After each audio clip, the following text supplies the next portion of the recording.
Sumuko sa PNP sa IDG ang dating Deputy Chief PNP for Operation na si Lieutenant General Binamin Santos matapos dumating sa bansa kaninang madaling araw.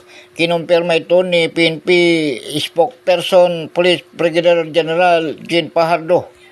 Mag-alas 5 ng madaling araw nang dumating o lumapag sa NAIA Terminal 1 ang dating PNP Deputy Chief.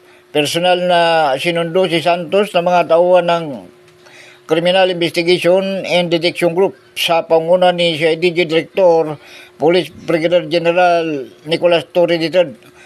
Dito inihain ang kanyang warrant of arrest sa paglabag sa Section 92 ng RA 9165 at isinailalim sa booking procedure.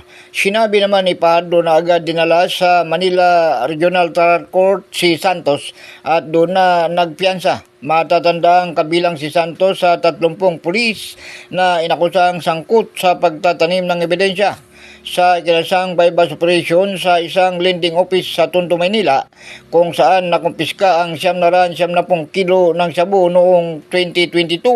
Samantala, dahil sa pagsuko ni Santos, 7 taon na lamang ng PNP na may warrant of arrest kaugnay sa 770 kilo ng droga ang hinahanap pa ng mga otoridad.